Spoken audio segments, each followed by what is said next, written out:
जय जय श्री राधे। ओम नमो भगवते वासुदेवाय नमः। मेरे प्रिय दर्शकों, मैं दैवज्ञ दिनेश नारायण मिश्र हाजिर हूँ अपने चैनल यूट्यूब ज्योतिषालय 01 पर। हम आप लोगों के लिए पुनः 11 दिसंबर सन 2024 दिन बुधवार का है। रेवती नक्षत्र प्रातःकाल 11:40 तक है। तत्पश्चात अश्विनी नक्षत्र है। जब तक रेवती नक्षत्र में चंद्रमा रहेंगे तो मीन राशि में उपस्थित रहेंगे, अर्थात 11:46 के बाद चंद्रमा मेष राशि में अश्विनी नक्षत्र में भ्रमण करेंगे। और आज ही मोक्षदा एकादशी का व्रत भी है। तो आज की तिथि इतनी महत्वपूर्ण हो जा रही है हमारे अपने जीवन के लिए।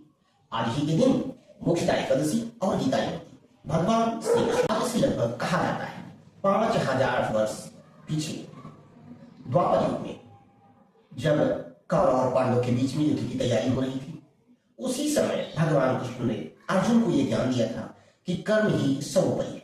अर्थात आने वाले समय में आपको कर्म करना है, कर्म में किसी भी प्रकार की लापरवाही नहीं करनी है।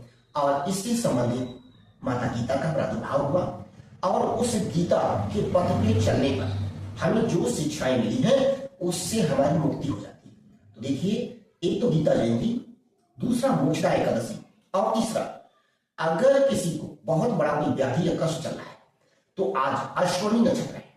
अश्विनी कुमार हमारे जीवन में जो भेषज क्रिया है अर्थात डॉक्टरी की बातें वह उन्हीं से संचालित होती है। चाहे चरक रहे हों, सुश्रुत रहे हों, इन सभी लोगों ने अश्विनी कुमारों की सहायता ली है और अश्विनी कुमार ने हमारे भेषज विज्ञान को बहुत आगे बढ़ाया है। और यह अश्विनी नक्षत्र में ही इनका भी प्रादुर्भाव हुआ था। तो आज की तिथि बहुत अच्छी बन जा रही है। मैं ये कहूंगा कि आप लोग बड़े ही विधि विधान के साथ एकादशी का व्रत करें। इस एकादशी का व्रत विधि विधान से करने से आपके जीवन के समस्त पाप नष्ट हो जाते हैं, बुरे कर्म समाप्त हो जाते हैं और आपके मन से, तन से, आत्मा से समस्त पापों की मुक्ति हो जाती है। और जब पापों की मुक्ति हो जाती है तो व्यक्ति को मोक्ष की प्राप्ति होती है, अर्थात वह विष्णु लोक को प्रस्थान करता है अपने शरीर को छोड़ने के बाद। और इसी प्रकार से कहा जाता है कि अगर आज आप गीता का पाठ करते हैं, जितना भी संभव हो सके शुरू से लेकर के, या आज ही से गीता के पाठ का करने की शुरुआत करें, तो भी आपको अक्षय फल की प्राप्ति होती है। आप राजसूय यज्ञ करने के बराबर भी फल प्राप्त करते हैं और आपके जीवन के समस्त कष्टों से आपको मुक्ति हो जाती है, अर्थात आप चक्रवर्ती राजा के समान हो जाते हैं। आज ही के दिन से श्री रामचरितमानस का भी पाठ करना बहुत ही महत्वपूर्ण हो जाता है। अगर आपके जीवन में किसी भी प्रकार की कोई व्याधि या कोई समस्या चल रही है तो उसके निवारण के लिए आज ही आप संकल्प लेकर के संपुट लगाएं। मंगल भवन अमंगलहारी द्रवभूषो दशरथ अजिर बिहारी। इस संपुट के साथ आप पूरे वर्ष भर अगले आने वाली मोक्षदा एकादशी तक आप श्री रामचरितमानस का पाठ जितना भी संभव है करते रहें। निश्चित है कि आपकी मनोकामना पूरी हो जाएगी, सर्वविध मंगल होगा।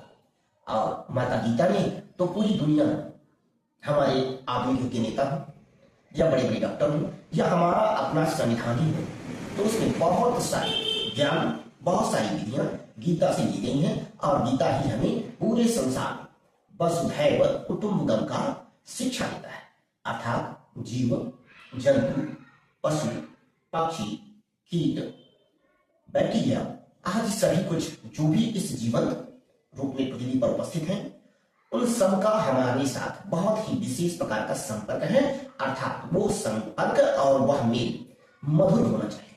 अगर आपने मधुर मेल के साथ चलना शुरू किया तो निश्चित है कि आपका जीवन सफल होगा। तो इस प्रकार से गीता का ज्ञान, श्री रामचरितमानस का ज्ञान, गुरु के मंत्रों का जप, भगवान कृष्ण, भगवान राम और भगवान विष्णु ओम नमो भगवते वासुदेवाय नमः का मंत्र जप करते हुए जो व्यक्ति गीता का पाठ करेगा, रामचरितमानस का पाठ करेगा, इन नामों का संकीर्तन करेगा और इस व्रत को विधि विधान से करेगा, निश्चित है उसके जीवन के सभी प्रकार के कष्ट समाप्त होकर के वह चक्रवर्ती हो जाएगा और मोक्ष भी प्राप्ति के का अधिकारी होगा। इन्हीं सभी बातों को ध्यान में रखते हुए आज हमने अपने सभी दर्शकों के लिए गीता जयंती और मोक्षदा एकादशी पे अपने संस्कृति ज्ञान को बताया। आप हमारे चैनल को देखें, अपने मित्रों को शेयर करें, सब्सक्राइब करें, बेल आइकन की घंटी भी बजाएं, जिससे जब भी हम कोई नया वीडियो अपने चैनल पे लोड करें तो आपके पास वह तुरंत उपस्थित हो। इन्हीं बहुत सारी शुभकामनाओं के साथ अब गीता जयंती की ढेर सारी शुभकामनाएं। मोक्षदा एकादशी की भी बहुत सारी खुशियों के साथ मैं अपनी वाणी को देता हूँ विराम अगले दिन तक के लिए। तब तक के लिए जय जय श्री राधे।